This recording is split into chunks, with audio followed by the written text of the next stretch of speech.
எல்லா ஊர்லயும் விநாயகர் இருப்பாரு. விஷ்ணு கோயிலையும் விநாயகர் இருப்பாரு, சிவன் கோயிலையும் விநாயகர் இருப்பாரு. நம்ம தமிழர்கள் எழுத ஆரம்பிக்கிறதுக்கு முன்னாடி பிள்ளையார் சொல்லி போட்டு தான் எழுத ஆரம்பிப்போம். விநாயகர் யாருங்கும் போது ஒரு டவுட் வருது பாத்தீங்களா? அந்த டவுட்டை நீங்க தேடி உள்ள போயிட்டீங்கன்னாவே ஆசிவகம் இல்லாம உங்களால விடை கிடைக்காது. குடைவரை கோயில், பிள்ளையார்பட்டி கோயில்ங்கிறது ஒரு குடைவரை கோயில். பாறை இருக்கும், அந்த பாறையை உடைச்சு உள்ள கோயில் மாதிரி கட்டி கிரேவ் பண்ணி அதுக்குள்ள ஒரு விநாயகருடைய உருவம் இருக்கு. நமக்கு நல்லது செஞ்ச அத்தனை சித்தர்களையும் அந்த விநாயகருங்கிற அந்த உருவத்தின் மூலமாக நம்ம நினைவு செய்யறோம், வழிபடுறோம். ஒரு இடத்துல வாதாபில இருந்து ஒரு சிலையை ஒருத்தர் எடுத்துட்டு வந்து வச்சாருங்கிற ஒரு ஃபேக்ட் எடுத்துக்கிட்டு, ஒரு ஹிஸ்டரி எடுத்துக்கிட்டு, அதுக்கு முன்னாடி விநாயகர் வழிபாடு தமிழ்நாட்டிலேயே இல்லைன்னு உருட்டுறாங்க பாத்தீங்களா? இது எவ்வளவு பெரிய ஏமாத்து வேலை.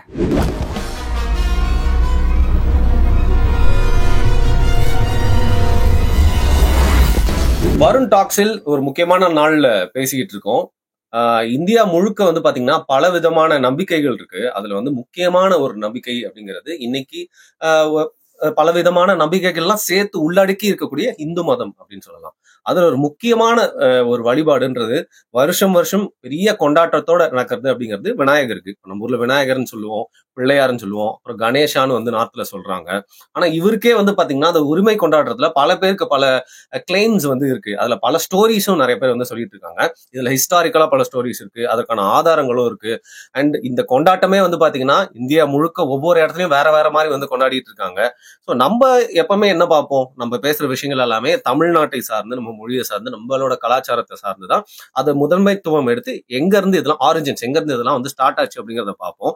ஆஃப் த ரெக்கார்ட் நான் பாரிக்கிட்ட நிறைய விஷயங்கள்லாம் வந்து கேட்டிருக்கேன். ஏற்கனவே வந்து நிறைய விஷயங்கள் சொல்லியிருக்காரு. ஏன் அவர் சேனல்லே வந்து கணேஷா விநாயகரை பத்தி நிறைய விஷயங்கள் வந்து பேசியிருக்காரு. பட் எந்த ஆரிஜின் ஸ்டோரி, உண்மை அண்ட் வரலாற்று தரவுகள், தகவல்கள் எல்லாத்தையும் உள்ளடக்கி தான் வந்து கேள்விலாம் கேட்க போறேன், பதில பெற போறோம். வெல்கம் பேக் பரி.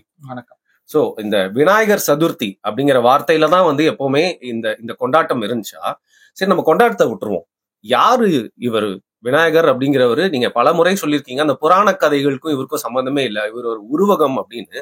பட் இவர் ஒரு வாழ்ந்த கடவுளா, இல்ல இங்க நடமாடின கடவுளா அப்படி பார்க்க கூடாதா? உருவகமா தான் பார்க்கணுமா? சோ அந்த ஆரிஜின்ஸ் முதல்ல சொல்லுங்க. இப்ப நமக்கு வந்து எல்லாருக்குமே விநாயகர் வந்து சின்ன வயதுல இருந்தே நம்ம வீட்டுல வழிபட்டு இருப்பாங்க. அப்ப நம்ம வந்து சரி விநாயகர் யாரு என்னன்னு நம்ம கதைகள் கேட்டிருப்போம். ஒரு சில கதைகள் சொல்லியிருப்பாங்க. இல்ல நம்ம ஏதாவது சினிமா இதெல்லாம் பார்க்கும்போது விநாயகருக்குன்னு சில நாடகங்கள், படங்கள்லாம், ஞானப்பழம் அந்த கதை மெயினா அதெல்லாம் பார்க்கும்போது அந்த விஷயங்கள்லாம் நம்ம உண்மை அப்படின்னு சொல்லி நம்பிக்கிட்டு பார்த்தோம். முதல்ல அந்த கதையை நம்ம என்னன்னு பார்த்துருவோம். சரி, அது என்னன்னா விநாயகருடைய ஆரிஜின் அப்படின்னு சொல்லும் பொழுது அதுல ஒரு சின்ன டீவியேஷன்ஸ் இருக்கு. அந்த எப்பவுமே புராணங்கள்னு எடுத்துக்கிட்டீங்கன்னா அது எக்ஸாக்டா அப்படியே எல்லாம் சொல்ல மாட்டாங்க. இங்க சவுத்ல ஒரு பிலீஃப் இருக்கும், நார்த்ல ஒரு பிலீஃப் இருக்கும், அப்படியே பல பிலீஃப் இருக்கும், அப்புறம் எல்லாத்தையும் கலந்தாப்புல ஒரு பிலீஃப் இருக்கும். அதே போல விநாயகருக்கு யானத்துல வந்ததுக்கெல்லாம் பல கதைகள் இருக்கு. அந்த கதைகள்ல ஒரு சில கதைகள் வந்து ரொம்ப ஸ்டாண்டர்டா எல்லா பக்கமும் பேசப்படுறது. அந்த கதை என்னன்னு பாத்தீங்கன்னா உங்களுக்கே தெரிஞ்சிருக்கும். பார்வதி, சிவனுடைய மனைவியாக இருக்கக்கூடிய பார்வதி என்ன பண்றாங்கன்னா குளிக்கிறதுக்கு போறாங்க. அப்படி குளிக்க போகும்பொழுது அவங்க தனியா குளிக்க போறாங்க. ஸோ ஒரு காவலுக்கு வேணும் அப்படிங்கிற மாதிரி அவங்க என்ன பண்றாங்க, தன்னுடைய உடம்புல இருந்து அழுக்கை எடுத்து அதை உருட்டி வைக்கிறாங்களாம். அப்படி உருட்டி வச்சோன்னே அதுக்கு உயிர் வந்துருதான். அது வந்து ஒரு மகன், அது விநாயகருங்கிற ஒரு மகன் அப்படி வந்துடுறாரு. அவர் வந்தோடனே அவங்க சொல்லிட்டு போறாங்க, நான் வந்து அம்மா வந்து குளிக்க போறேன், எந்த ஆடவன் வந்தாலும் அவங்கள வந்து உள்ள விடக்கூடாது அப்படின்னு சொல்லிட்டு பார்வதி வந்து சொல்லிட்டு போறாங்களாம். விநாயகர் வந்து காவல் இருக்காராம். இந்த நேரத்துல வந்து சிவபெருமான் வந்து அந்த இதை பாக்குறதுக்கு மனைவியை பார்க்க வராரு. தாய் வந்து குளிச்சுட்டு இருக்காங்க அப்படின்னா, எந்த தாய் அப்படின்னு சொல்லி கேட்கிறாரு. இல்ல என்னோட அம்மா அப்படின்னா, இவர் தான் ஹஸ்பண்ட், எனக்கு தெரியாம எப்படி நீ எப்படி மனைவி அப்படிங்கிற மாதிரி ஒரு, எனக்கு எப்படி தெரியாம நீ என்ன யாரு நீ அப்படின்னு சொல்லிட்டு நீ போய் சொல்ற அப்படின்னு சொல்லிட்டு அது ஒரு சண்டை ஆகுது. சண்டை ஆகும்போது உள்ள அனுமதிக்க மாட்டேன், சிவனா இருந்தாலும் அனுமதிக்க மாட்டேன். அப்ப இந்த பிரச்சனை வந்து சண்டை ஆகுது. ஸோ சிவபெருமான் சக்தி பாய்ந்தவர் தானே, அவர் என்ன பண்றாரு, கோவத்துல தலைய துண்டாக்கிடுறாரு. தலை விழுந்தானே உயிர் போயிருது, இறந்துடுறாரு. பார்வதி அவங்க வந்து இந்த சத்தம்லாம் கேட்கல போல அவங்களுக்கு, அவங்க பொறுமையா வராங்க. வந்து பார்க்கும்போது அதாவது வானத்துல எல்லாம் பறந்துட்டு இருக்காங்க. அவர் தலையங்க வெட்டினோடனே தலை கீழே விழுந்துருச்சு, உலகத்துல விழுந்துருச்சு. உடம்பு எப்படியோ தெரியல, ஏதோ சம் லெவிடேஷன் டெக்னிக்ல அது வானத்திலே தான் பறந்துட்டு இருக்கு. அப்ப என்ன ஆகுதுன்னு பாத்தீங்கன்னா, தலை இல்லை அப்படின்னோடனே தலையை வந்து பூலோகத்துக்கு போய் எடுத்துட்டு வரணும்னு சொல்லிட்டு வேற எல்லாரையும் அனுப்பி விடுறாரு. அதுல போறவங்களுக்கு அந்த விநாயகருடைய ஒரிஜினல் தலை கிடைக்கல. அப்ப வந்து என்ன பண்றது அப்படின்னு கேட்கும்போது, நீ போறதுல எந்த தலை ஃபர்ஸ்ட் உனக்கு கிடைக்குதோ அந்த தலையை எடுத்துட்டு அப்படிங்கும்போது போறாங்களாம். ஒரு யானை தான் வந்துச்சான். அந்த யானை தலையை எடுத்துட்டு வந்துட்டு விநாயகருக்கு வச்சிடறாங்களாம், உயிர் வந்துருச்சான். சோ இதுதான் வந்து புராணத்துல சொல்லக்கூடிய கதை. மனசாட்சி தொட்டு சொல்லுங்க, இது வந்து இது மாதிரியான ஒரு விஷயம் ரியாலிட்டியில நடக்கிறதுக்கு ஏதாவது ஒரு பர்சன்டேஜ் வாய்ப்பு இருக்கா? இது நான் வந்து சந்தேகப்பட்டேன், கேள்வி கேட்டேன்னா என்னோட நம்பிக்கையும் நான் சந்தேகப்படணும், எல்லா நம்பிக்கையும் சந்தேகப்படணும். ஏன்னா எல்லாத்துலயுமே மேஜிக்கல் ஸ்டோரிஸ் இருக்கு இல்லையா? இது வந்து முழுக்க ஒரு மிஸ்டிக்கல் ஸ்டோரி. ஆனா உண்மையிலேயே வந்து மிஸ்டிக்கல் ஸ்டோரியான்னு பாத்தீங்கன்னா அதையும் கடந்து விநாயகருடைய ஆரிஜின்ஸை மறைக்கணுங்கிறதுக்காக உருவாக்கி வைக்கப்பட்ட, அதே சமயத்துல ஒரு மாதிரி டீக்ரேட் பண்ற விதமான ஒரு ஸ்டோரி. மறைக்கணும்ன்றது என்ன அவசியம்? இதுல ஒண்ணுமே இல்ல, அழுக்கை உருட்டி வைக்கிறாங்க அப்படின்ற மாதிரி புரிய வேணாமா? விநாயகர் கடவுள், அவர் வந்து அழுக்க உருட்டி வச்சு அப்படி வருது அப்படிங்கும்போது இது வந்து ஒரு விதமா விநாயகர் வழிபாட்டையும் டீக்ரேட் பண்ணணும், அட் த சேம் டைம் அதையும் வந்து ஹிந்து மதத்துக்குள்ள வச்சுக்கணும் அப்படிங்கிற ஒரு கான்செப்ட்ல எழுதப்பட்ட கதை தான். இப்போ இதை வந்து புரிந்து கொள்றதுக்கு நீங்க என்ன பண்ணணும் அப்படின்னா, அப்ப ஹிந்துயிசம் எப்படி ஃபார்ம் ஆச்சுங்கிற ஒரு பேசிக்கான ஒரு அண்டர்ஸ்டாண்டிங் உங்களுக்கு இருக்கணும். இங்க இந்தியாவில் ஹிந்துயிசம்ங்கிற ஒரு ரிலீஜியன் இருந்தது இல்லை, இப்பவும் இல்லை. இந்தியால ஆரம்பத்துல ஒரு மதம் இருந்தது, அந்த மதத்தின் பேரு ஆசீவகம். இந்த ஆசீவகம்னா என்னன்னு நிறைய பேருக்கு தெரியறது இல்லை. இந்த ஆசீவகம் அப்படிங்கிற இந்த ஒரு ஒரு ரொம்ப பழமையான ஒரு ஆரிஜின்ல ஒரு மதம் இருந்தது. அந்த மதம் என்பது இந்த உலகம் படைக்கப்பட்டது கிடையாது, அதாவது யாரோ ஒருத்தர் கிரியேட்டர் காட், இது எல்லாத்தையும் அவங்க மறுத்தாங்க. ரெண்டாவது ரீசனிங்கிற ஒரு ரீசனிங் பவர் வச்சிருந்தாங்க. அதன் மூலியமா காஸ்மிக்கோட நம்மளால இணைய முடியுங்கிற ஒரு விஞ்ஞானத்தை கண்டுபிடிச்சாங்க. ஓகே, இது சம்திங் லைக் டார்வினிசம்க்கு முன்னாடியே கண்டுபிடிக்கப்பட்ட அந்த மாதிரியான ஒரு பிலாசபி. ஓகே, அவங்க என்ன பண்ணாங்க, இந்த மனித பிறப்பு, இந்த ஆன்மாங்கிறது இது வந்து கண்டிப்பா வந்து இந்த யூனிவர்ஸோட ஏதோ டைப்ல இருக்கு, ஒரு தவத்தின் மூலமாக அதை நம்ம அடைய முடியும், ஒரு மெடிடேஷன் டெக்னிக் மூலமா அடைய முடியுங்கிறதுலாம் அடைஞ்சு காட்டி அதுக்கான வழிமுறைகள், அப்புறம் எப்படி ஒரு மனுஷன் வாழணும், என்ன மாதிரியான பிலாசபிஸ், அப்புறம் அறிவியல் ரீதியான தேடல்கள், இதெல்லாத்தையும் அதிகமாக வச்சிருந்த ஒரு அறிவாளிகளால வழிநடத்தப்பட்ட ஒரு மதம். ஃபேக்ட்ஸை நோக்கி தேடிட்டு ஒரு தேடல் மனிதனுக்கு இயல்பா அப்படித்தானே இருக்கும். நமக்கு தெரியாத விஷயத்த தேடி தெரிஞ்சுக்கணும்னு ஒரு சர்ச்சிங் இருக்குல்ல, அதுதான் தேடுறதாக, அதான் ஆன்மீகமா இருந்தது. அந்த மாதிரியான ஒரு கட்டமைப்பு தான் ஆசீவகம். இந்த ஆசீவகம் தமிழ்நாட்டுல ஆசீவகம்னு அழைக்கப்பட்டுச்சு, சமணம்னு அழைக்கப்பட்டுச்சு. அப்ப ரெண்டும் வேற வேற இல்லையா? ரெண்டு வேற வேற இல்ல. இங்க நிறைய பேர் அந்த ஒரு ஹிஸ்டாரிக்கல் குழப்பத்துல இருந்தனாலதான் இந்த ஆசீவகத்தை அதிகமா ஆய்வு பண்ணாம கடந்து வந்துட்டாங்க. சமணம் அப்படிங்கிறது எங்க இருந்து வந்துச்சுன்னு பாக்கணும். அப்ப இந்த ஆசீவக துறவிகளுக்கு அமனர் அப்படிங்கிற ஒரு பேர். இந்த அமனர் அப்படின்னா ஆக்சுவலா என்னன்னா நியூடுன்னு அர்த்தம். சரி, அமனம் நியூட் அப்படின்னு. ஆனா உண்மையாவே அதுதான் மீன் பண்ணுது அப்படின்னு கேட்டா கிடையாது. இந்த பிசிக்கல் நிர்வாணம், அதாவது நம்ம உடம்புல இருந்து ஒத்த துணி இல்லாம இருக்கிறது தான் அமனமா அப்படின்னு கேட்டா அது கிடையாது. ஸ்பிரிச்சுவல் நிர்வாணம். இந்த ஸ்பிரிச்சுவல் நான் தான் சொல்றேன், எப்படி எப்படிலாம் அது டிஸ்டார்ட் ஆயிட்டு வந்துச்சுங்கிறத முதல்ல தெரிஞ்சுக்கணும். இந்த அமனம் அப்படிங்கிறது, இந்த அமனர்கள் அப்படிங்கிறது என்னன்னா, இந்த உலகத்துல இருக்கக்கூடிய ஒரு நார்மலான ஒரு மனுஷனுக்கு என்னென்ன பசிக்கும், அவன் அதை சாப்பிடணும் இதை சாப்பிடணும், ஒரு நாக்குக்கு ஒரு சுவை இருக்கும், அதுக்கப்புறம் வந்துட்டு பெண்கள் இப்படி இருக்காங்க அவங்களோட போய் இருக்கும், இந்த மாதிரியான நம்மளுடைய தாட் ப்ராசஸ் வந்து ஒவ்வொரு இச்சைக்கும் தாண்டி தாண்டி தாண்டி அதற்கெல்லாம் ஆசைப்பட்டு அதை நோக்கி நகர்ந்துகிட்டே இருக்கு. அப்ப இதெல்லாம் வந்து நமக்கு எப்படி பிரச்சனை ஏற்படுத்துது அப்படின்னு பாத்தீங்கன்னா, நமக்கு வாழ்க்கையில நிறைய துன்பங்களை கொடுக்கக்கூடிய ஒரு வழிமுறைகளாகவே இருந்துகிட்டே இருக்கு. அப்ப இந்த ஆசை பாசங்களை அடக்கி கொண்டு வாழ்றது வாழ்க்கை தான் ஒரு சரியான வாழ்க்கைங்கிறத அவங்க உணர ஆரம்பிச்சாங்க. அப்படி தங்களுடைய வாழ்வுல அவங்களுடைய தனிப்பட்ட சந்தோஷங்கள், தனிப்பட்ட இது எல்லாத்தையும், துக்கங்கள் எல்லாத்தையுமே துறந்தவர்கள் அப்படிங்கிற பொருள் தான் அமனர். அமனர்னா நேக்கட்னஸ், ஆனா அது ஸ்பிரிச்சுவல் வேலை, துறவி. பிசிக்கல்ல நேக்கட்னஸ் கிடையாது. அப்ப அவங்க தங்களை அமனர்கள்னு அழைச்சுக்கிட்டாங்க.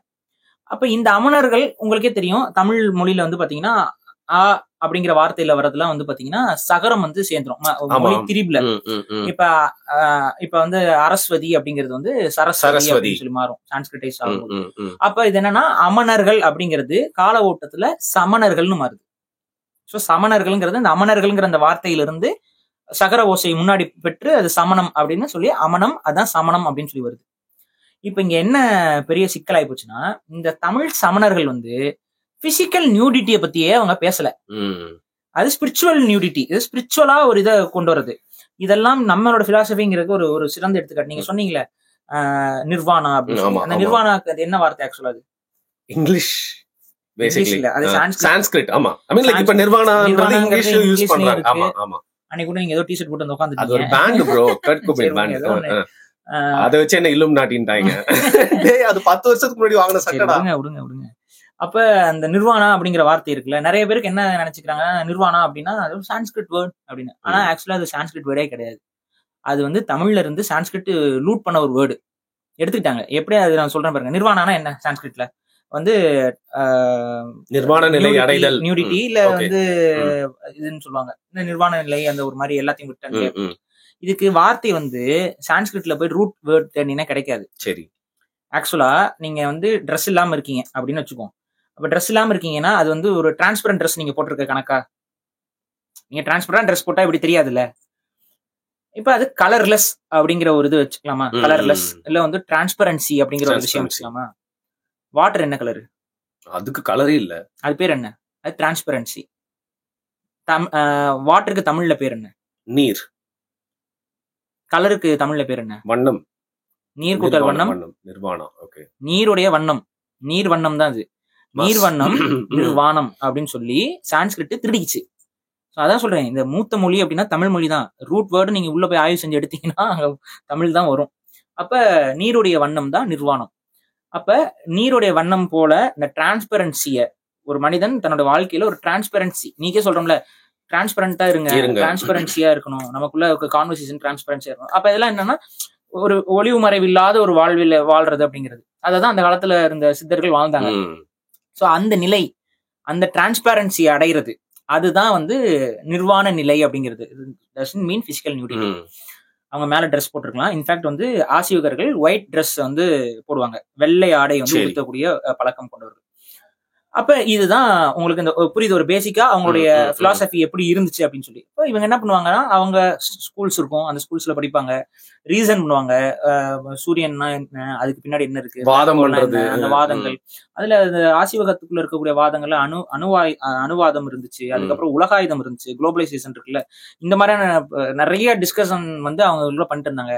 இன்னைக்கு நம்ம இன்னைக்கு பயன்படுத்தக்கூடிய பல விதமான செடிகள், கொடிகள், மூலிகை செடிகள், அதுக்கப்புறம் நம்ம பயன்படுத்தக்கூடிய அரிசி, நம்ம பயன்படுத்தக்கூடிய உணவு தானியங்கள், காய்கறிகள், இது எல்லாத்தையும் மருந்து இது எல்லாத்தையுமே வந்து ரிசர்ச்குள்ள பண்ணி அவங்க எப்படி ஹியூமன்ஸ்க்கு தேவையான கான்ட்ரிபியூஷனை வந்து பயங்கரமா செஞ்சுக்கிட்டு இருந்த ஒரு ரிலீஜியன் தான் ஆசிவகம். இந்த ஆசிவகம் தான் இந்தியாவில் முதலில் தோன்றிய மதம்.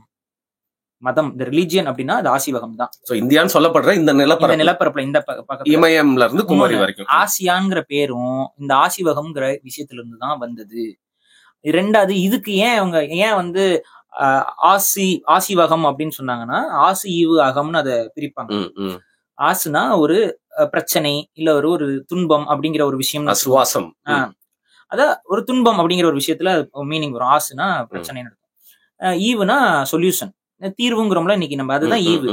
அகம்னா பிளேஸ், எந்த ஒரு பிரச்சனைக்கும் சொல்யூஷன் கொடுக்கக்கூடிய இடம் அப்படிங்கிறது ஆசிவகம். இது வந்து இடவாகு பேர். அதாவது ஆசிவகம்ங்கிறது முழுக்க அந்த சித்தர்கள் வாழ்ந்த பகுதியை குடிக்கக்கூடிய இடம் தான் ஆசிவகம். ஃபார் எக்ஸாம்பிள், இன்னைக்கு வந்து ஃபாதர் எங்க இருப்பாரு? சர்ச்சில் இருப்பாரு. தொழுகை பண்றவர் எங்க இருப்பாரு? மாஸ்க்ல இருப்பாரு. அதே போல இந்த சொல்யூஷன் கொடுக்கறவர் எங்க இருப்பாருன்னா ஆசிவகத்துல இருப்பாரு. ஆசிவகம்ங்கிறது it's a place, it's not a religion, it's a place. அந்த பிளேஸ் ஓரியன்டா ஒரு ரிலிஜன் வந்து ஃபார்ம் ஆனதான் ஆசிவகம் அப்படிங்கிறது. அப்ப அந்த ரிலிஜியனுக்கு பேர் என்ன? அதுதான் சமணம். அந்த ரிலிஜியன் பேர் அப்படின்னு சொல்லி வந்தீங்கன்னா அது பேர் சமணம். இந்த சமணமும் ஜெயினமும் ஒண்ணு. ஜெயின் சொல்றாங்கல்ல, இந்த ஜெயின்ஸும் சமணமும் ஒன்னான்னு பார்த்தா ஆக்சுவலா கிடையாது. மகாவீரர் 24வது தீர்த்தங்கரர். சரி. சோ அந்த ஃபர்ஸ்ட் 23 இருக்காங்கல்ல, அந்த ஃபர்ஸ்ட் 23 சமணர்கள் ஆக்சுவலா.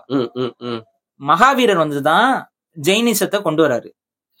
அவர் எப்படி கொண்டு வர்றாருன்னா, இந்த சமணத்துடைய பிலாசபில இருந்து கொஞ்சம் சில கான்ட்ராடிக்டான சில ஐடியாலஜிஸோட அவர் ஒரு புது ரிலீஜியனை உருவாக்குறாரு, நியூ ரிலீஜியன். ஆனா அதே பேரு இங்க எப்படி சமணமோ அதே சமணம் வடக்குல வந்து சிரமணம்னு சொல்லப்பட்டுச்சு. சிரமணான் இருக்கும், நீங்க கல்வெட்டெல்லாம் கிடைக்கும் சிரமணா ரிலீஜியன். அதெல்லாம் ஆசிவகம். சிரமணம்ங்கிறதும் ஆசிவகம், சமணம்ங்கிறதும் ஆசிவகம். பட் ஜெயின்ஸ் சொல்றாங்கல்ல, அது வந்து ஆசிவகம் கிடையாது. சரி. அது வந்து இந்த சமணத்தை அப்படியே வந்து ஒரு போட்டோ காப்பி மாதிரி, ஜெராக்ஸ் காப்பி மாதிரி, பட் வேற ஒரு கட்டமைப்புல உருவாக்கப்பட்ட மாதிரி, இன்ஃப்ளூயன்ஸ்ட் அண்ட் அடாப்டட். பட் கொஞ்சம் அதோட கோர் ஐடியாலஜிஸ்ல சில மாற்றங்கள் இருக்கும். சோ அந்த அடிப்படையில ஜெயின் அப்படின்னு சொல்லி வந்தாங்க. நம்ம ஆசிவகர்கள் இவங்க எல்லாம் வந்து பாத்தீங்கன்னா அவங்களுக்கு வந்து என்னன்னா உயிர் கொல்லாமை கோட்பாட்டை ஃபாலோ பண்ணாங்க. But at the same time வந்து புரியுற மாதிரி சொல்றேன்னு, அவங்களா போய் கொல்ல மாட்டாங்க எதையும். சரி. ஆனா அட் த சேம் டைம் இப்ப அவங்களுக்கு பசிக்குது, அந்த நேரத்துல அவங்க சாப்பிடணும். அப்ப வந்து ஒரு உயிர் அவங்க கண்ணு முன்னாடி கிடைக்குதுன்னா அதை வந்து எடுத்து சாப்பிட்டுக்குவாங்க. ஏன்னா அவங்களுடைய தாட் ப்ராசஸ் என்னன்னா டைம், நேரம், இது எல்லாமே ஒருத்தருடைய விதியை வந்து தீர்மானிக்குது அப்படிங்கிற ஒரு பிலாசபி. அதனாலதான் எனக்கு அது கிடைச்சிருக்கு, எனக்கு பசிக்கிறப்போ அது கிடைக்குது அப்படிங்கும்போது இட்ஸ் வே ஆஃப் நேச்சர் அப்படிங்கறது அந்த ரியாலிட்டி அக்செப்ட் பண்ணிக்கிட்டவங்க சமணர்கள். ஆனா ஜெயின்ஸ் வந்து பாத்தீங்கன்னா ரியாலிட்டி அக்செப்ட் பண்ண மாட்டாங்க. அந்த ரியாலிட்டி அக்செப்ட் பண்ணாதனாலதான் இவங்களுக்குள்ள வாதங்கள் ஏற்படுது. இவங்க என்ன சொல்றாங்கன்னா, அடமெண்டா நீ வந்து எதுவுமே சாப்பிடக்கூடாது, இதுதான் சாப்பிடணும், நீ நிலத்துக்கு கீழே விளையறதெல்லாம் சாப்பிடக்கூடாது, இதை சாப்பிடக்கூடாது, அதை சாப்பிடக்கூடாதுன்னு அவங்க நிறைய ரெஸ்ட்ரிக்ஷன் எல்லாம் ஜெயின்ஸ்ல கொண்டு வராங்க. அப்ப இந்த ஆசீவகர்களுக்கும் ஜெயினர்களுக்கும் நிறைய வாக்குவாதம் ஏற்பட்டது. இன்ஃபேக்ட் மர்கலி கோஸ்லாருங்கிற ஒரு ஆசீவக சமணர் மகாவீரரோட போய் டைரக்டா 1-to-1 டிபேட்ல போயிட்டு மகாவீரரை ஜெயிச்சிடுறாரு. இது ரெக்கார்ட்ஸ் இருக்கு. மகாவீரர் ஜெயிச்சிடுறாரு. ஆனா அதுக்கப்புறம் வந்து அந்த மர்கலி கோசலாருக்கு ஜெயின் ஃபாலோவர்ஸ் என்ன பண்றாங்கன்னா, ஏதாவது நான்வெஜ் சாப்பிட்டு வருது பண்ணுவார்ல, அவருக்கு வந்து ஒரு நாய் கடிச்ச கோழிக்கறியை சமைச்சு கொடுக்கறதாகவும், அதை சாப்பிட்ட உடனே அவருக்கு வந்து உடல் உபாதை ஏற்பட்டு அவர் அங்க ட்ரீட்மெண்ட் இருக்கிறாரு, அதுக்கப்புறம் இறந்துடுறாரு அப்படிங்கிற மாதிரி ஒரு ஹிஸ்டரி இருக்கு, இன்னும் ரிட்டன் ஹிஸ்டரி இருக்கு. சோ மர்கலி கோசலார் வந்து ஜெயின் மகாவீரரோட டைரக்டா 1-to-1 ஒரு டிபேட்ல ஜெயிக்கிறாரு ஆக்சுவலா. சோ அந்த வாதங்கள் வந்து ரொம்ப ஸ்ட்ராங்கா இவங்களால பண்ண முடியும். ரியாலிட்டியோட சயின்டிபிக்கல் அப்ரோச் இவங்க கிட்ட இருக்கும். சோ இவங்க தான் இந்த ஆசீவக துறவிகள். மர்கலி கோசலார்லாம் வந்து பாத்தீங்கன்னா ஆசீவகத்தை அவர் தான் எஸ்டாப்ளிஷ் பண்ணாங்கன்னு நிறைய பேர் தப்பா புரிஞ்சுக்கிறாங்க. ஆக்சுவலா வந்து மர்கலி கோசலார் வந்து இந்த ஜெயின்ஸ் வந்து புது ரிலிஜன் ஃபார்ம் ஆறாங்கல்ல, அந்த டைம்ல அவரோட ஏன்சியன் பிலீஃப் சிஸ்டமா இருக்கக்கூடிய சமணத்தை திரும்ப வந்து ஒரு ரிலிஜனா ரொம்ப ஸ்ட்ராங் பண்றாரு. அதுக்கு அவர் பயன்படுத்தின பேர் தான் ஆசீவகம். ஆனா ஆக்சுவலா ரியாலிட்டி வந்து சமணம் தான். ஒரு சிம்பிள், ரெண்டு ப்ராடக்ட் இருக்கு, ஒரு ப்ராடக்ட் இருக்கு, அந்த ஒரு ப்ராடக்ட் மட்டும் இன்னொரு ப்ராடக்ட் வந்து டூப்ளிகேட் வருது. சரி, இப்ப என்ன ஆகும்னு பாத்தீங்கன்னா, இது ஒரிஜினல் ப்ராடக்ட் எது, டூப்ளிகேட் ப்ராடக்ட் எதுன்னு பிரச்சனை வருது. அப்ப இந்த ஒரிஜினல் ப்ராடக்ட் இதுதான் அப்படின்னு சொல்லி யாராவது ஒருத்தவங்க சொல்லணும்ல, அப்ப அதுக்கு ஒரு நியூ பேரு வேணும்ல, இதுதான் இது பழசு அப்படின்னு சொல்றது. அப்ப அந்த பழைய ஐடென்டிட்டில இருந்து ஒரு விஷயத்த நாங்கள் மிக பாரம்பரியமான, இப்ப இருட்டுக்கடை அல்வா இருக்கு, நிறைய இருட்டுக்கடை அல்வா வந்து இப்ப திருநெல்வேலியில உருவாயிருச்சு. அப்ப அவங்க என்ன சொல்றாங்க, நாங்க தான் ஒரிஜினல் இருட்டுக்கடை அல்வான்னு அவங்க சொல்லி பார்க்காத இருட்டுக்கடை அல்வாப்பா அப்படின்னு, அப்ப நாங்க தான் ஒரிஜினல் அப்படின்னு சொல்லிட்டு வராங்கல்ல, அதே மாதிரிதான் இது. அப்போ ஒரிஜினல் அப்படிங்கும்போது நாங்க தான் ஆசீவகர்கள், ஏன்னா ஆசீவகத்துல இருந்த சமணம் இதுதான் அப்படின்னு சொல்லிட்டு அவங்க அந்த பிளேஸையும் சேர்த்து வச்சு ஒரு மதமா காட்டுறாங்க. அதுதான் ஆசீவகம். இந்த ஹிஸ்டரி, இதுக்கு நீங்க நெட்ல நீங்க தேடிப்பாங்க. இன்னும் நிறைய நார்த்ல வந்து ஆசீவகத்தை அஜீவகா அப்படிம்பாங்க. ஆஜீவகா அப்படிங்கிற பேர்ல ஆசீவகம்ங்கிறது ஆஜீவகான்னு இருக்கும். சோ ஆல் ஓவர் இந்தியா பேசுற நிறைய பேர் அஜீவகம் அப்படின்னு சொல்லுவாங்க. சோ இது நிறைய இது இந்த ஹிஸ்டரியில இந்தியா முழுக்க இருந்த ஒரு ரிலிஜன். விநாயகர் யாரு அப்படின்னு பாத்தீங்கன்னா, அவர் ஒரு ஆசீவக ஐடல். ஆக்சுவலா அவர் வந்து Aseevaga Samana idol. What you mean by idol? ஐடல்னா ஒரு உருவம், ஒரு உருவம். இப்ப ஒவ்வொரு லோகோஸ் இருக்கு, ஒரு பிராண்டுக்கும் ஒரு எம்பளம் இருக்கு. அந்த மாதிரி விநாயகர் வந்து he is a trademark for Aseevagam. For example கிறிஸ்டியானிட்டில கிராஸ் இருக்கு, ஆனா கிராஸ் வந்து கடவுள் இல்ல, கிராஸ் வந்து ஒரு சிம்பாலிக் ரெப்ரசன்டேஷன். அது கிறிஸ்டியன் சர்ச்சுங்கிறது தூரத்துல இருந்து பார்த்தா தெரியல. அதே போல விநாயகர்ங்கிறவர் வந்து ஒரு எல்லா ஆசீவகத்துடைய சித்தர்கள் வந்துட்டு போற இடத்துலயும் விநாயகர் இருப்பாரு. ஏன் அப்படின்னா, சரி விநாயகர் ஏங்க அந்த மாதிரி ஒரு உருவம் வச்சிருக்காங்க அந்த ஆசீவகர்கள் அப்படின்னா, அதுக்கு கொஞ்சம் டீப்பா நீங்க அந்த ஆசீவகம் பிலாசபியோட நீங்க புரிஞ்சுக்கணும். ஆசீவகம் பிலாசபி வந்து எல்லாத்தையும் விட்டுருன்னு சொல்லல, அதே சமயத்துல எல்லாத்தையும் கத்துக்கிட்டு நீ மட்டும் ஒண்ணும் இல்லாம இரு அப்படின்லாம் சொல்ல. அவங்க என்ன சொன்னாங்க, இந்த மனுஷன் இந்த உலகத்துல வாழணும்னா அவனுக்கு வந்து கையில பொருளாதாரம் இருக்கணும், அவங்ககிட்ட பினான்சியல் இது இருக்கணும், அப்ப அவங்ககிட்ட பொருள் இருக்கணும். அவங்க பொருள் அற்ற வாழ்க்கைன்னு அவங்க சொல்லல, ஏன்னா அவங்களுக்கு வந்து நல்லாவே தெரியும் ரியாலிட்டின்னு ஒண்ணு இருக்குல்ல, பிராக்டிகாலிட்டியை விட்டுட்டு. இப்ப நீங்க வந்து ஜெயின்ஸ் வந்து பாத்தீங்கன்னா அப்படி இருக்க மாட்டாங்க. அவங்க வந்துட்டு ஜெயின்ஸ் வந்து அவங்க துறவி இதுன்னு போயிடுவாங்க. அப்புறம் நியூடிட்டி, பிசிக்கல் நியூடிட்டி நேர்ந்து விட்டுருவாங்க, நியூடா இருப்பாங்க. பிசிக்கல் நியூடிட்டி நம்ம இதுல ஆசீவகத்துல பிசிக்கல் நியூடிட்டியே கிடையாது. கான்செப்ட் கரெக்டா புரிஞ்சுக்கலாம். பிசிக்கல் நியூடிட்டி அவங்க இது பண்ண மாட்டாங்க. நிறைய பேர் அது என்ன நினைச்சுக்கிறாங்கன்னா, திகம்பரர் இந்த ஜெயின்ல ஒரு 2 பிரிவு இருக்கு, அதுல ஒரு பிரிவு தான் நியூடிட்டி, இன்னொரு பிரிவு நியூடிட்டி இல்ல. ஆக்சுவலா வந்து என்னன்னா, ஒரிஜினல் சமணம் தான் நியூடிட்டிய ஃபாலோ பண்ணல. தமிழ்நாட்டுல இன்னும் சமணர்கள் இருக்காங்க. ஆனா அந்த தமிழ் சமணர்கள் எல்லாம் தங்களை தானே அறியாம பிற்காலத்துல நடந்த குழப்பத்துல தங்களை ஜெயின் நினைக்க ஆரம்பிச்சிட்டாங்க. ஏன்னா நம்ம ஜெயின் தான், நம்மளும் இந்த சாமி கும்பிடுறோம், இது பண்றோம், அது பண்றோம்னு சொல்லி நம்மள ஜெயின் சொல்லி அவங்க கன்ஃபியூஸ்ட் ஆயிட்டாங்க. இப்ப இப்படி குழப்ப நிலையில தான் இருக்காங்க. ஆக்சுவலா ஜெயின்ஸ் கிடையாது, அவங்க சமணர்கள். இப்ப அவங்களுடைய வழிபாட்டு கடவுளாக இருந்தவர் தான் விநாயகர், இருக்கிறவர். இன்னும் அவங்க வழிபட்டு தான் இருக்காங்க.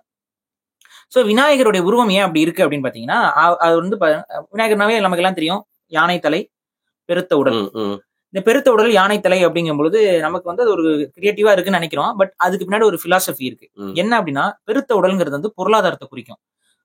ஈஸியா புரியுற மாதிரி சொன்னா, நீங்க வந்து லாஃபிங் புத்தான்னு ஒரு சிலை இருக்கும், நீங்க பாத்துருப்பீங்க. குபேரன் சிலைன்னு சொல்லி நம்ம இதுல வைப்பாங்க.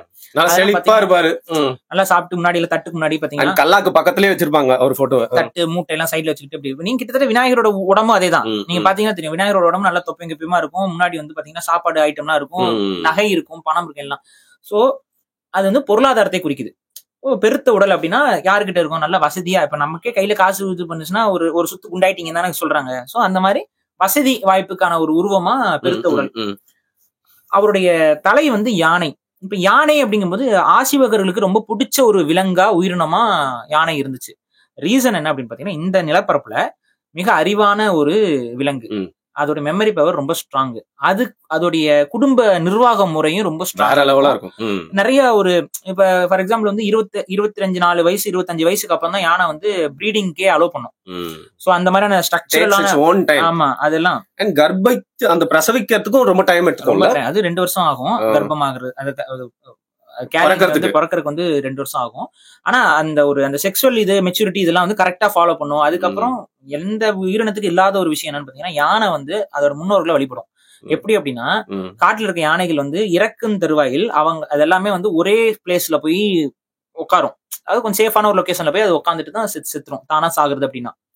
அப்படி அங்க அப்படியே சாகுற அதே கண்டினியூவா அதே மாதிரி அதோட ஜென்ரேஷன் ஆஃப்டர் ஜென்ரேஷன் பண்ணிட்டே இருப்பாங்க. சோ அது பேரு எலிஃபென்ட் கிரேவ்யார்டும்பாங்க. நிறைய இடங்கள்ல எலிஃபென்ட், நீங்க ஒண்ணும் இல்ல லைன் கிங் பாத்திருக்கீங்களா,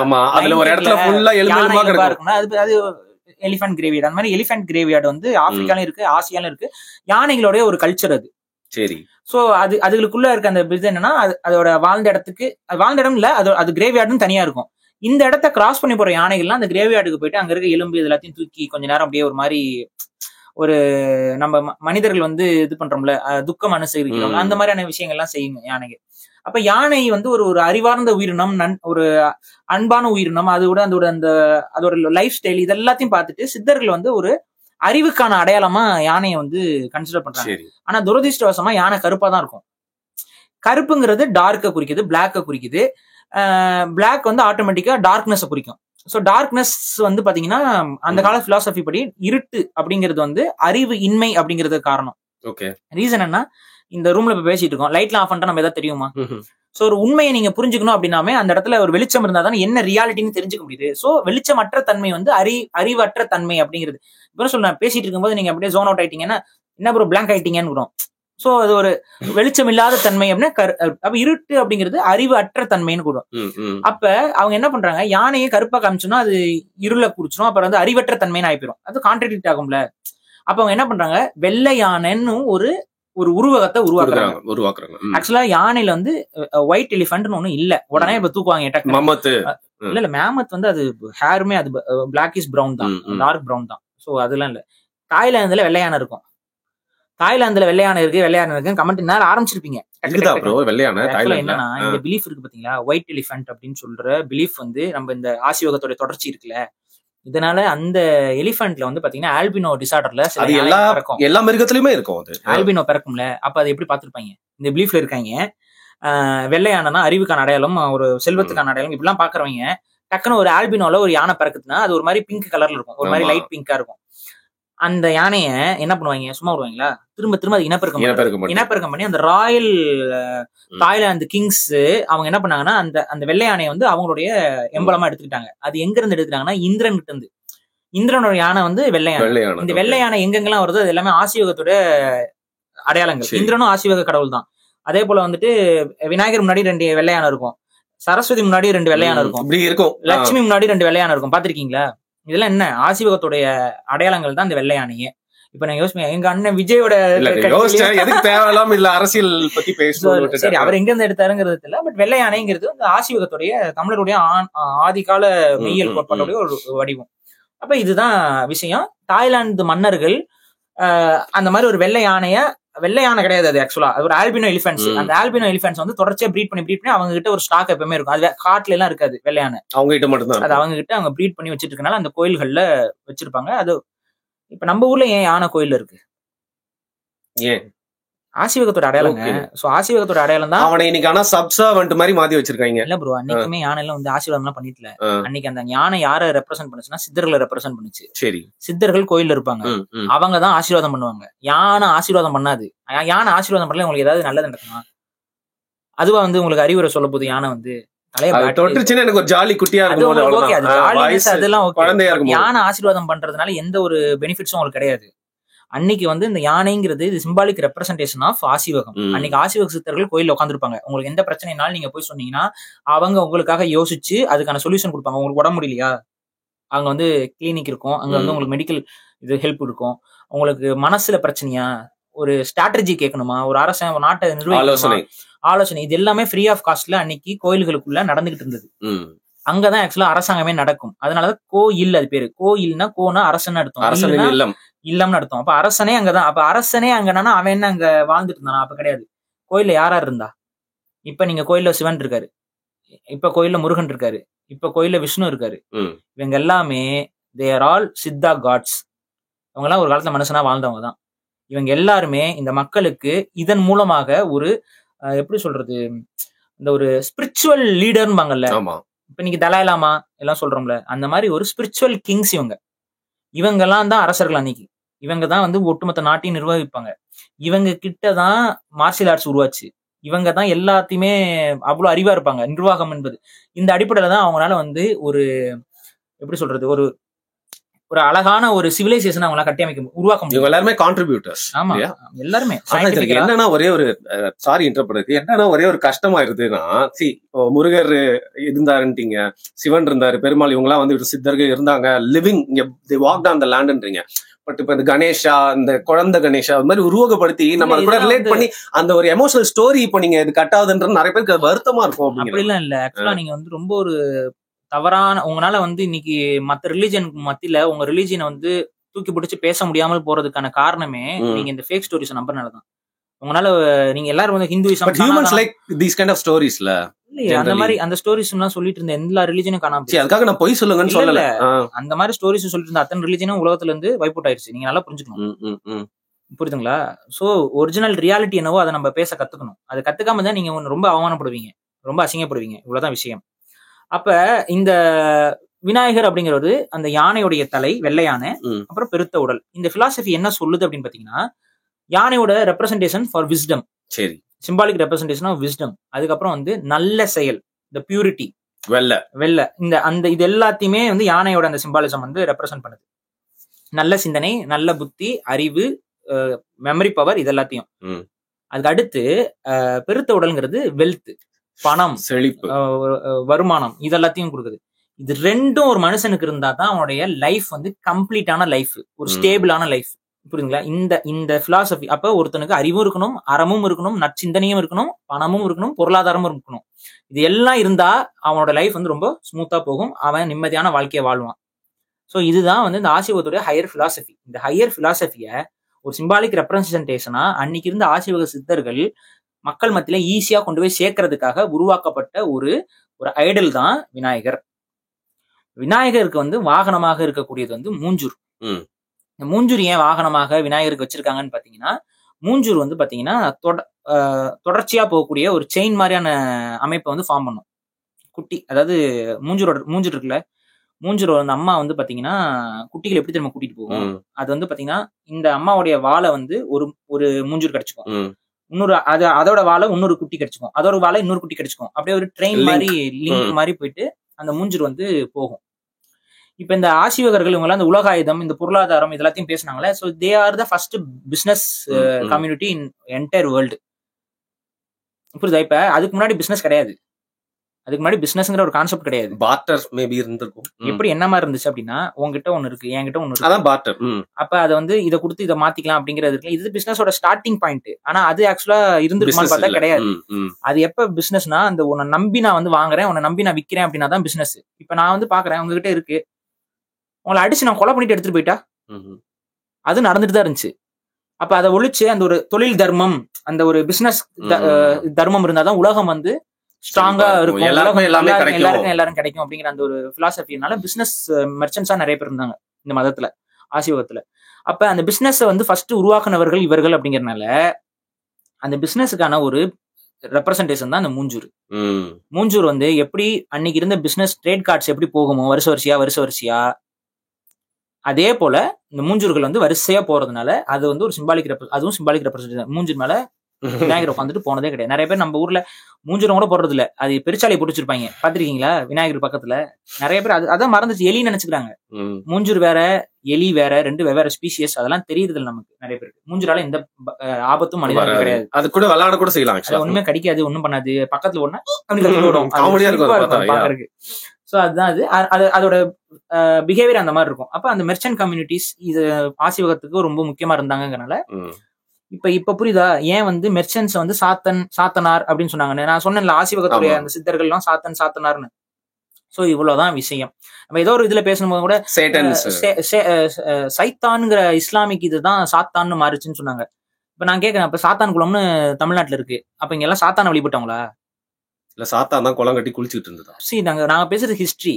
உங்களுக்கு எல்லாருக்கும் இப்ப என்னன்னா என்னோட ரிலிஜன் தான் எனக்கு பெருசு, என்னோட இதுதான் எனக்கு பெருசு. அதான் சொன்ன பாரு, இப்ப நீ எல்லாருமே நம்பிட்டு இருந்த ஸ்டோரியை நீங்க உடைக்கிறீங்க. அது உங்களுக்கு வந்து ஒரு செகண்ட் கடுப்பா இருக்கும். அதுதான் அந்த ரியாலிட்டி, இந்த ஹிஸ்டரிங்கிறத நீங்க தேடி பாருங்க.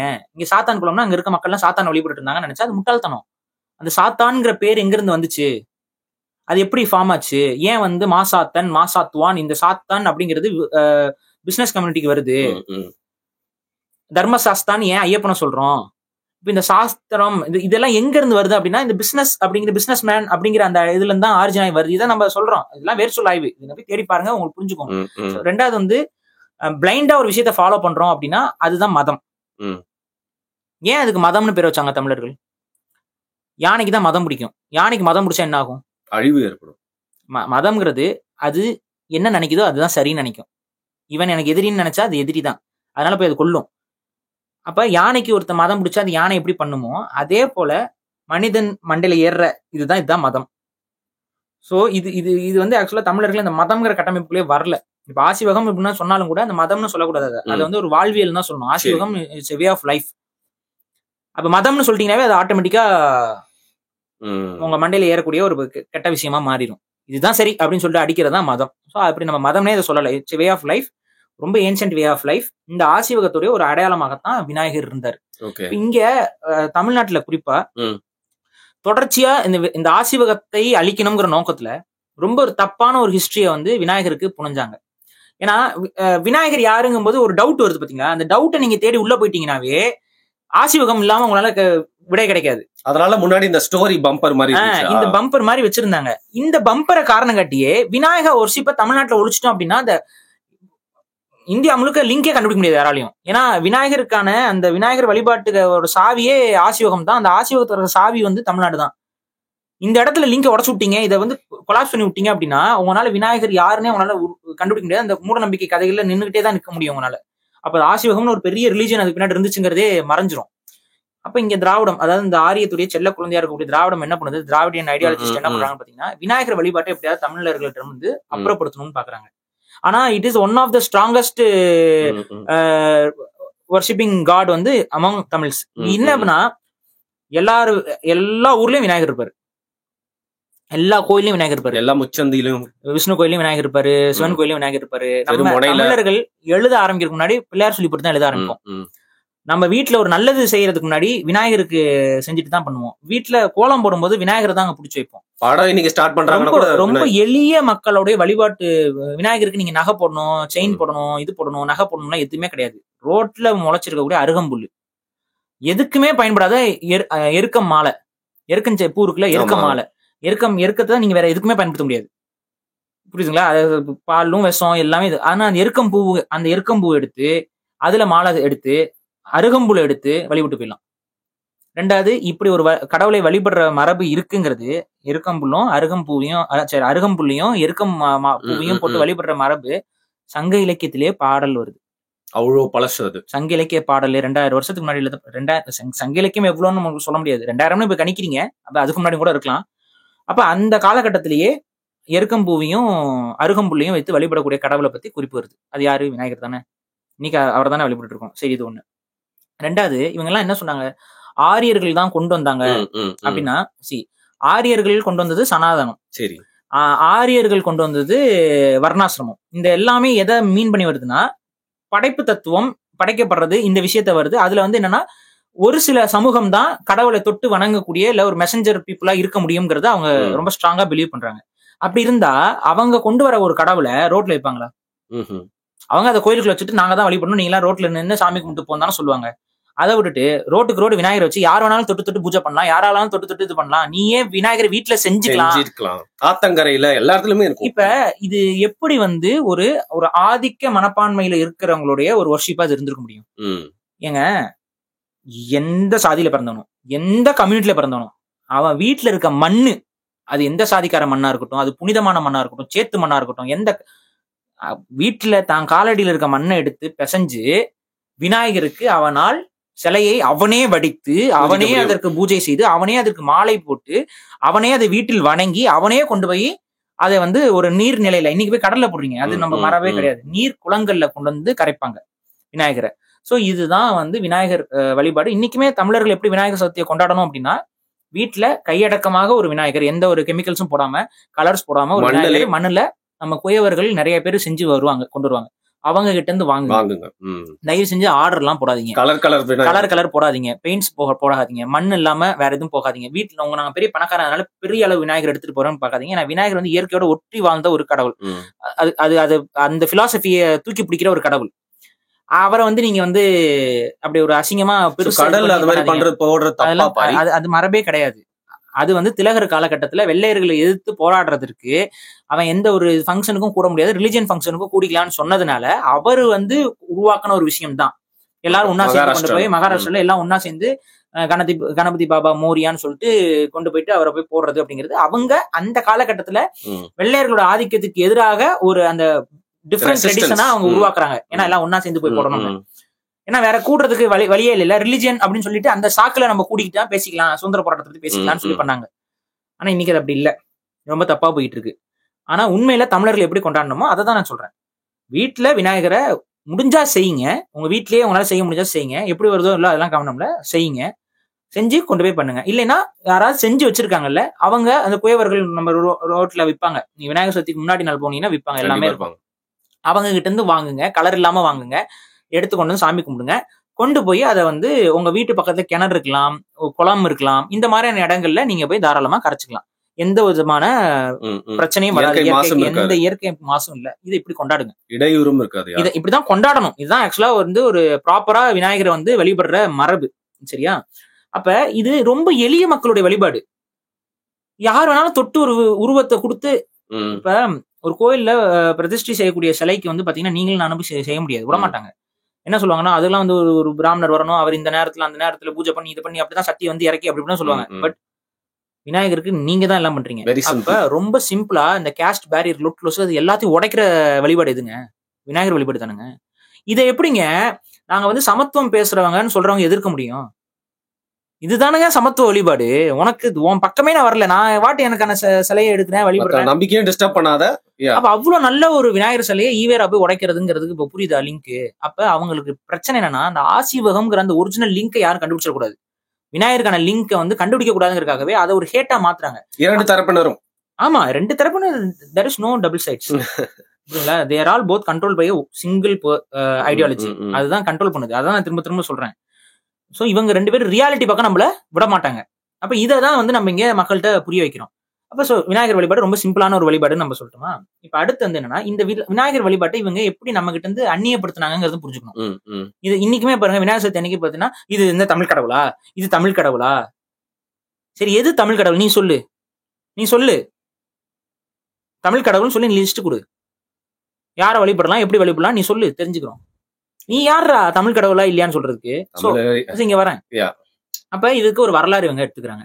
அப்ப இந்த விநாயகர் இது எப்படி இவங்க ட்விஸ்ட் பண்றாங்கன்னு பாத்தீங்கன்னா, பரஞ்சோதியார் கிட்ட 7ஆம் நூற்றாண்டு, சரிங்களா, 7th செஞ்சுரியில பல்லவ நரசிம்மவர்மனுடைய காலகட்டத்துல ஒரு தளபதி இருக்காரு, அவர் பேர் பரஞ்சோதி. அவர் தான் ஆக்சுவலா சிறு தொண்டர்னு 63 நாயன்மார்கள்ல வரக்கூடிய ஒரு சிறு தொண்டர்னு அழைக்கப்படுறவர். ஸோ அந்த பரஞ்சோதியார் படைத்தளபதியா இருக்கிறவர் நரசிம்ம பல்லவனுக்கு. இவங்க என்ன பண்றாங்க, வாதாபியில படையெடுத்து போறாங்க. அப்ப வாதாபியில படையெடுத்து போகும்பொழுது அங்க ஒரு சிலையை பாக்குறாரு, விநாயகர் சிலை. அந்த விநாயகர் சிலை ரொம்ப அழகா இருக்கு. அந்த ஒரு கலைநயமா இருக்கு. அத ஒரு கலெக்ஷனா ஒரு ஊருக்கு போறாங்க, அங்க போர்ல ஜெயிக்கிறாங்க, அங்க அந்த சிலை அழகா இருந்தா இதை நம்ம ஊர்ல கொண்டு போய் வைப்போமேன்னு சொல்லிட்டு அவருக்கு ஒரு ஆசை வருது. அவர் கொண்டு வந்து அவரோட ஊர்ல அதை பிரதிஷ்டை பண்றாரு. அதான் வாதாபி கணபதி. இது வரலாறு, இது பொய் கிடையாது, இது உண்மை நடந்த சம்பவம், இது வரலாற்றுல பதிவாயிருக்கு. இதை எடுத்துக்கிட்டு வாதாபியிலிருந்து வந்தவர் தான் விநாயகர், விநாயகர் வழிபாடு தமிழ்நாட்டில் இல்லவே இல்லைன்னு சொல்லி நீங்க கதை கட்டிட்டாங்க. இது எப்படி தெரியுமா? இதுக்கு சிம்பிள். இப்ப நீங்க நீங்க காஷ்மீர் போறீங்க, உங்க ஆட்டோபயோகிராஃபி எழுதுறீங்க. சரி, அந்த ஆட்டோபயோகிராஃபில நீங்க போயிட்டு காஷ்மீர்ல போனோடனே அங்க ஒரு காஷ்மீர் பெண் பாக்குறீங்க, உங்களுக்கு ரொம்ப அழகா இருக்கிறாங்க, ரொம்ப மூக்கு மூலியமா போயிடாதீங்க, அனுபவிச்சாலும் திட்டுறீங்க, இல்லனா சோன் அவுட் ஆயிட்டேன்றீங்க. போயிட்டு அங்க போய் ஒரு பொண்ணை பாக்குறீங்க, உங்களுக்கு பிடிச்சிருக்கு, அங்க போயிட்டு நீங்க லவ் பண்ணி கல்யாணம் பண்ணிட்டு வரீங்க, அது ஒரு ஆட்டோபயோகிராஃபில எழுதுறீங்க. இத பல நூற்றாண்டுகள் கழித்து ஒரு உடன்பிறப்பு எடுத்து படிக்கும் பொழுது தமிழகத்தில் அந்த காலகட்டத்தில் எல்லாரும் வானவில் நண்பர்களாகத்தான் இருந்தார்கள். பெண்களை திருமணம் செய்யக்கூடிய மரபு அவர்களிடம் இல்லை. பெண்களை திருமணம் செய்வதென்றால் வேற வழி இல்லாமல் வருண் என்ற ஒரு நபர் முதலில் ஒரு பெண்ணை கண்டுபிடித்து படையெடுத்து சென்று அங்கிருந்து ஒரு பெண்ணை கல்யாணம் செய்து கொண்டு வந்தா. அதற்கு முன் தமிழகத்தில் பெண்களே இல்லை அப்படின்னு சொல்லி ஒரு கூமுட்டை பேசிச்சுன்னா அது எப்படி இருக்கும்? ஒரு நாள் வந்ததுதான் ஸ்ட்ரைட்னஸ், நேர்கொண்ட பாதை அப்படின்னு பிடிப்பீங்களா? Okay, right. அப்படி பேசினா எந்த அளவுக்கு முட்டாள்தனமா இருக்கும்? ரொம்ப ஸ்டூபிடா இருக்கு. இதேதான் அந்த ஸ்டூபிடிட்டி. ஒரு இடத்துல வாதாபில இருந்து ஒரு சிலையை ஒருத்தர் எடுத்துட்டு வந்து வச்சாருங்கிற ஒரு ஃபேக்ட் எடுத்துக்கிட்டு, ஒரு ஹிஸ்டரி எடுத்துக்கிட்டு, அதுக்கு முன்னாடி விநாயகர் வழிபாடு தமிழ்நாட்டிலேயே இல்லைன்னு உருட்டுறாங்க பாத்தீங்களா? இது எவ்வளவு பெரிய ஏமாத்து வேலை. அப்ப நம்ம வேற வழி இல்லாம வரலாற்றுல இவர்களுக்கு புரிய வைக்கும் விதமாக இப்ப இவங்க என்ன சொல்றாங்க, 7ஆம் நூற்றாண்டுல விநாயகரை கொண்டு வந்து வச்சாங்க. அப்ப அதுக்கு முந்தைய காலகட்டத்தில் விநாயகர் வழிபாடு இருந்ததுங்கிறதுக்கு சில சங்க இலக்கிய நான் சொன்ன விநாயகரை பத்தி அந்த பாடல் இதெல்லாம் சங்க இலக்கியத்திலே வருது. அது போக ஒரு மெட்டீரியலிஸ்டிக் எவிடன்ஸ் அப்படின்னு நீங்க பாத்தீங்க அப்படின்னா பிள்ளையார்பட்டி விநாயகர் கோயில். பிள்ளையார்பட்டி விநாயகர் கோயில் நரசிம்ம பல்லவனுக்கு முந்தி, அவங்க அப்பாவுடைய காலகட்டத்துக்கும் முந்தி, கிட்டத்தட்ட 6ஆம் நூற்றாண்டு, ஒரு 100 இல்ல ஓல்டஸ்ட் இல்ல நான் சொல்றேன். இது 6ஆம் நூற்றாண்டுல பிள்ளையார்பட்டி விநாயகர் புடைப்பு சிற்பம். சரி, இந்த புடைப்பு சிற்பம் யாரும் எங்க இருந்து கொண்டு வந்து வைக்க முடியாது, யாராவது இங்க உட்காந்து அடிச்சு உருவாக்கினாதான். புடைப்புனா என்னன்னா தனி ஸ்டாச்சு கிடையாது, கல்லோட கல்லா இருக்கும்.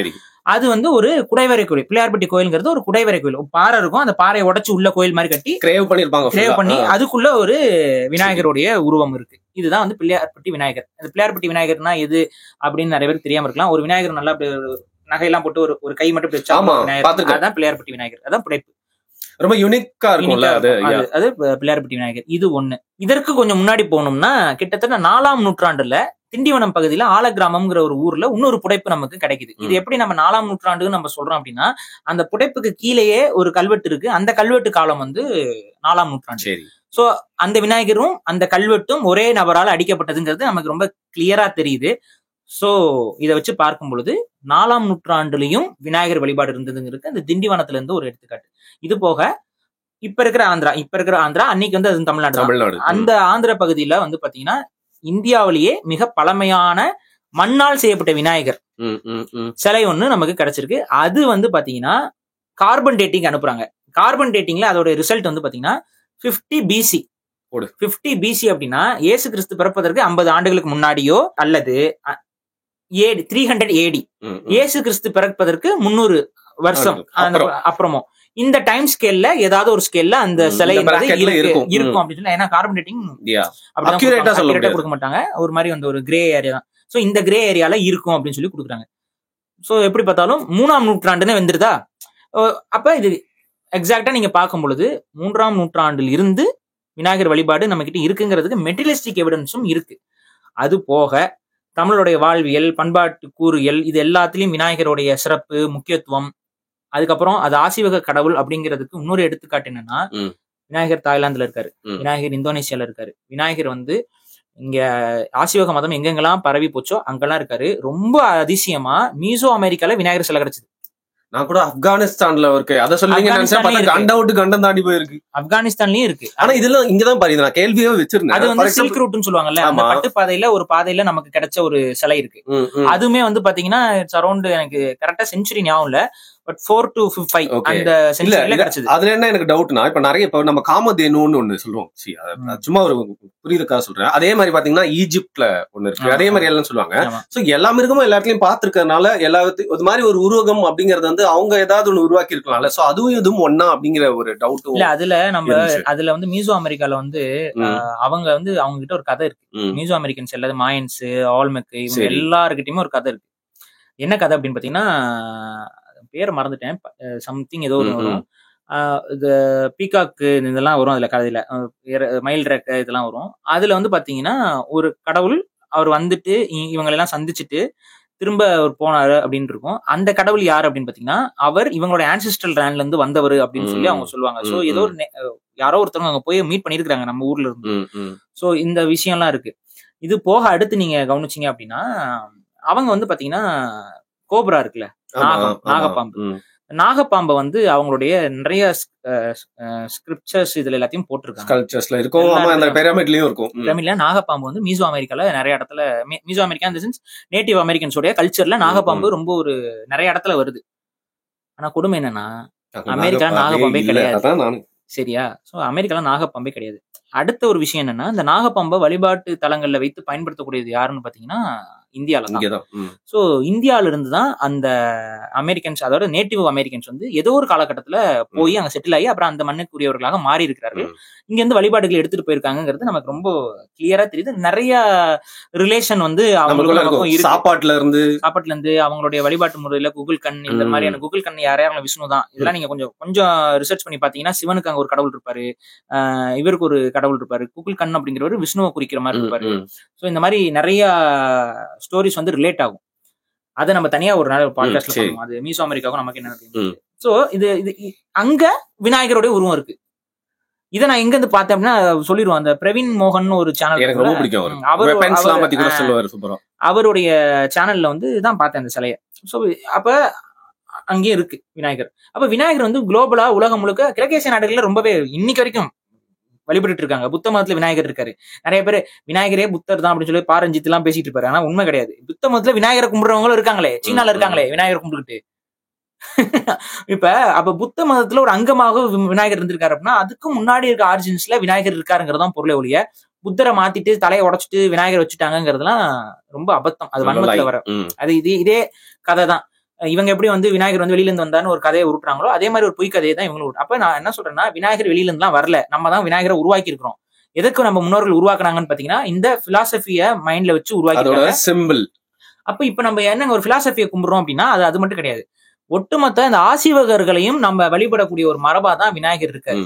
சரி, ஆசிவகர்கள்லாம் வேற யாரும் கிடையாது. நீங்க இன்னைக்கு வந்து நிறைய குலதெய்வங்கள்லாம் சாமி கும்பிடும்ல, இவங்க எல்லாரும் பெரும்பான்மையானவர்கள் ஐயனார்கள். இந்த ஐயனார் எல்லாமே ஆசிவக கடவுள் தான். எல்லாருமே ஐயனார் எல்லாமே ஆசிவகம் தான். அதே போல நிறைய பச்சையம்மன், இவங்க எல்லா அம்மன் வழிபாடு. ஏன் நார்த்ல விட இங்க சவுத்ல வந்து பாத்தீங்கன்னா இந்த அம்மன் வழிபாடு இதெல்லாம் பயங்கர ஸ்ட்ராங்கா இருக்கு பாத்தீங்களா? புரிந்து கொள்ளுங்கள். இது எல்லாமே முழுக்க முழுக்க ஆசிவக வழிபாடு. இல்ல நான் ஒரு விஷயம் சொன்ன, அடுத்த ஒரு பாட்காஸ்ட் பண்ணுவோம். அது என்னன்னா, இப்ப நியானால வந்து நம்ம ஆட்கள்லாம் எங்கெங்கலாம் இருக்காங்க, எப்படி போனாங்க, சூப்பர் கதை இல்ல, நல்லா இருந்துச்சு. நம்ம இன்னும் கொஞ்சம் அது ஆக்சுவலா பேசிருக்காங்க நிறைய. அது நம்ம ஒரு அடுத்த பாட்காஸ்ட்ல நம்ம அது ரிக்வெஸ்ட் அவங்க கேட்டிருந்தாங்க. கரெக்டா சொல்றீங்க நீங்க. பேசணும், என்கிட்டயும் கேட்டிருந்தாங்க, அதை நம்ம பேசுவோம். அப்ப இன்னைக்கு வந்து உலகம் முழுக்கவே விநாயகர் வழிபாடுங்கிறது தமிழர்களால எடுத்துக்கொண்டு போனது. தமிழர்களா இருந்து இந்த மூல இனமாக இருந்தவர்களும் விநாயகரை வழிபடுறாங்க. சோ அது முழுக்க முழுக்க ஒரு ஆசிய கண்டத்தில் வழிபடக்கூடிய ஆசிவக வழிபாடு. ஆசிய கண்டம்னு அதுக்கு பேர் வந்ததுதான் ஆசிவகத்தின் அடிப்படையில தான் வந்துச்சு, ஆசியான்ட்டு. ஆசிவகத்துக்கு அந்த ஆசிவக சித்தர்கள் அவங்க உடம்புல போடக்கூடிய அந்த திருநீர் இருக்குல்ல, அதுக்கு பேர் தான் ஆஷ், சாம்பல். அந்த ஆஷ் இது எல்லாமே, இந்த வார்த்தை எல்லாமே இதுல இருந்து இப்படியே கிளச்சு தான் போச்சு. நிறைய பேருக்கு இதோட ரியாலிட்டியை சொன்னோம்னா அது அவங்களுக்கு புரிய மாட்டேங்குதுங்க. உங்க சும்மா எல்லாம் தமிழ்ல இருந்து போச்சு. நான் உங்ககிட்ட கேட்கிறேன், ஹிந்தில சுகருக்கு பேர் என்ன? சீனியா? சீனிங்கிறது நம்ம தமிழ்ல சொல்றது, சீனால இருந்து வந்தனால. சத்தியமா ஹிந்தி தெரியாதுங்க, சுகர் லெவலுக்கு கூட தெரியாதுங்க. வந்து சுக்கர் அப்படிம்பாங்க. ஐயா சோம்பேறியா இருந்திருக்காங்க. சக்கர்னு சொல்லுவாங்க. இன்னும் கொஞ்சம் நார்த் போனீங்கன்னா சக்கர் நல்லா இல்ல, சுக்கர்னே வச்சுக்கலாம். இவரு விஜய் ஆண்டனி சக்கரியா மனச நல்லா வச்சுக்கோப்பா அப்படின்னு தப்பா எழுதி பாட்டு போட்டுட்டு இருந்திருக்கீங்க. இதெல்லாம் நல்லவர் நினைச்சா தப்பா போச்சு. ஸோ அப்போ ஓகே. அப்ப அந்த என்ன சொல்ல, ஆமா, இப்ப வந்து என்னன்னா, இப்ப சக்கர் அப்படின்னு சொல்லுவாங்க, இல்ல வந்து சுக்கர் அப்படின்னு சொல்லுவாங்க. இப்ப அப்படியே நீங்க அரபு நாடுகள் இதுக்கெல்லாம் போனீங்கன்னா வந்து பாத்தீங்கன்னா அங்கேயும் வந்து பாத்தீங்கன்னா சுக்கர் அப்படிம்பாங்க. நம்ம நார்த்ல சக்கர், சில பேர் சுக்கர்னுபாங்க, சக்கர்பாங்க ஹிந்தில. அதுக்கு அரபு நாடுகளுக்கு எல்லாம் போனீங்கன்னா அது வந்து சுக்கர் அப்படிம்பாங்க. வெள்ளைக்காரங்கிட்ட போனீங்க அப்படின்னா சுகர் அப்படிம்பாங்க. இப்ப நம்ம என்ன சொல்றோம் தமிழ்ல? சீனி. இன்னொரு பேர் என்ன? சக்கரை. சக்கரை. சரி. இப்ப இது எல்லாமே ஒரே மாதிரி இருக்கா? சக்கரை, சுகர், சுகர். அப்ப இதுல ஏதோ ஒரு இடத்துல இருந்து ஒண்ணு ஆரிஜின் ஆயிருக்கணும். இந்த வார்த்தை எங்கேயோ ஒரு இடத்துல இருந்து தான் வந்திருக்கணும். கரெக்டா? அந்த இடத்துல தானே அதை முதல்ல கண்டுபிடிச்சிருப்பாங்க. ஒரு அதுக்கு அங்க இருந்து பேர் வச்சிருப்பாங்க. அப்ப அந்த பேர் வந்து ஒரு காரண பேரா தானே இருக்கணும். இப்போ ஒரு விஷயத்தை நீங்க கண்டுபிடிக்கிறீங்க, அந்த விஷயத்துக்கு எப்படி பேர் வைப்பீங்க? ஒரு காரணத்தால் தான் அந்த பேர் வைப்பீங்க. ஃபார் எக்ஸாம்பிள் காக்காஸ் நேம் இஸ் காக்கா பிகாஸ் இட் சேஸ் காக்கா. அந்த மாதிரி ஒரு காரணம் இருக்கணும்ல. அப்ப இதுல எல்லாம் அந்த சுகருக்கு இங்கிலீஷ்ல ஏதாவது மீனிங் இருக்கா? ஒரு ரூட் வேர்டு கிடையாது. சக்கருக்கு அரபுல ரூட் வேர்டு கிடையாது. அதே போல இது எல்லாத்துக்குமே அரபு எதுலயுமே ரூட் வேர்டு கிடையாது. தமிழ்ல அது பேர் சர்க்கரை. சர்க்கரை அப்படிங்கிறது எப்படி ப்ரிப்பேர் பண்ணுவாங்க அப்படின்னு பாத்தீங்கன்னா, அந்த சர்க்கரைங்கிறது சீனியை சொல்லல, அதனாலதான் சீனி நம்ம சீனிங்கிறோம். சரி.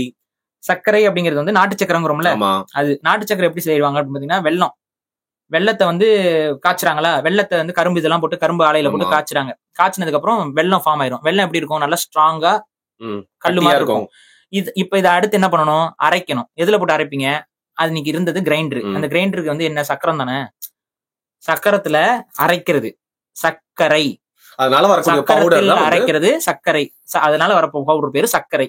அதான் நம்ம நாட்டு சக்கரைன்னு நீங்க சொல்றோம். இந்த நாட்டு சக்கரை வெள்ளத்துல இருந்து அரைச்சு எடுக்கிற அந்த நாட்டு சக்கரை தான் சர்க்கரை. அந்த சர்க்கரை தான் சக்கர்னு மாறுது ஹிந்தில, அதுதான் சுக்கர்னு மாறுது அரபுல, அந்த சுக்கர் தான் சுகர்னு மாறுது. இப்ப இந்த சர்க்கரை எவன் கண்டுபிடிச்சிருப்பான்? இப்ப புரியுதா? இதுதான் தமிழ் மூத்த மொழி. தயவு செஞ்சு தமிழர்களே இதை புரிஞ்சுக்கோங்க. வேற எவனோ நமக்கு புரியல, அது வேற விஷயம். நம்மளுடைய வரலாறையும் நம்மளுடைய ஹிஸ்டரியும் நம்ம ஆட்களே புரிஞ்சுக்கிறது இல்ல. அதோட ரூட், அதோட டெப்த் என்னன்னு தெரியல. தேவனைய பாவனர் தொடங்கி இந்த வேர்ச்சொல் ஆய்வுகள் மூலமாக தமிழர் வரலாறு எவ்வளவு ஸ்ட்ராங் ஆனதுங்கிறத நிறுவிக்கொண்டே இருக்கிறார்கள். ஆனா வந்து அதை நம்ம பேசும்போது இன்னைக்கெல்லாம் நிறைய பேர் இந்த கிண்டல் அடிக்கிற கிறுக்கனுங்கெல்லாம் என்ன, அவங்களுக்கு என்ன, அவன் தாய்மொழி வீட்டுல வந்து செப்பு மாண்டு போயிருவான். அவங்க மட்டும் தான் வந்து கிண்டல் அடிக்கிறாங்களா? நிறைய பேர் அவன் ஃபாலோ பண்ணிட்டு தமிழ்ல பேசுறவங்களே தமிழ்ல பேசுறவனா இருந்தாலும் புரிதல் இல்லாம, ஒரு எதுவுமே ஒரு தெளிவு இல்லாம, ஒரு ஹிஸ்டாரிக்கல் ஃபேக்ட்ஸ் என்னங்கிறது தெரியாம, நம்ம வீடியோ எல்லாம் கொஞ்சம் ஆரம்பத்துல இருந்து ஃபாலோ பண்ணியிருந்தானா கூட நிறைய பேர் திருந்திருக்காங்க. நடுவுல எனக்கே தெரியும், ஆரம்பத்துல உங்களை நான் திட்டினேன், இன்னைக்கு நான் மனம் வருந்துகிறேன் பதிவு போட்டோம்னா நான் பாத்திருக்கேன். அதே மாதிரி இப்பனாச்சும் ஆரம்பிச்சு போங்கடா, இன்னும் ஒரு 5 வருஷமோ 6 வருஷத்துல நாங்க சொல்றது எந்த அளவுக்குன்னு புரிஞ்சிருக்கோம்.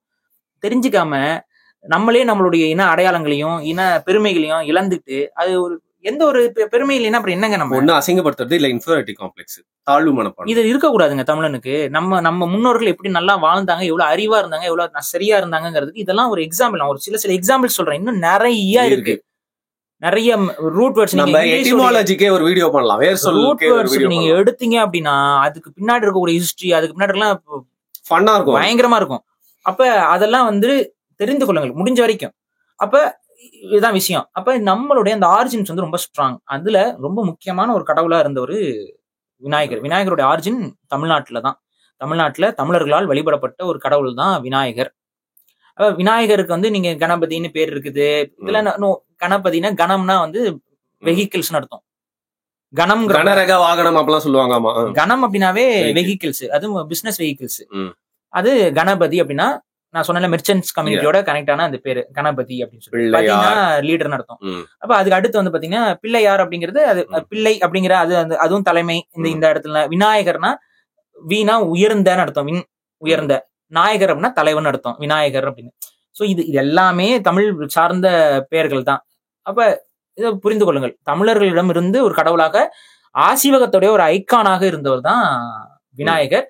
இவரை வந்து அப்படியே கொஞ்சம் கொஞ்சமா அந்த ஒரிஜினல் ஹிஸ்டரியில இருந்து டிஸ்டார்ட் பண்ணி எல்லா மதமும் எடுத்துக்கிச்சு. புத்த மதமும் எடுத்துக்கிச்சு, ஹிந்துவிசமும் இன்னைக்கு விநாயகர் எடுத்துக்கிச்சு, எல்லா மதமும் அடாப்ட் பண்ணிட்டாங்க. நீங்க கிழக்கேசிய நாடுகளையும் விநாயகரை வழிபடுறாங்க எல்லா நாளும். ஆனா எதுக்கு வழிபடுறோம்னு தெரியறது இல்ல, எதனால விநாயகரை நம்ம கும்புறோம்னு தெரியல. அதுக்கப்புறம் மிஸ்டிக்கல் ஸ்டோரிஸை கொண்டு வந்து அளவுக்கு அதிகமா உள்ள போட்டு குழப்பி விட்டாங்க, ஒரு கொல்கட்டை ஆக்கிட்டாங்க. ஆனா அதனால வந்து பயன் இருக்கா? நமக்கு கிடையாது. நம்ம என்ன பண்ணணும்னா, விநாயகர்னா யாரை நம்ம கும்பிடுறோம்? நம்மளுடைய முன்னோர்கள் நமக்கு நல்லது செஞ்ச அத்தனை சித்தர்களையும் அந்த விநாயகருங்கிற அந்த உருவத்தின் மூலமாக நம்ம நினைவு செய்யறோம், வழிபடுறோம்.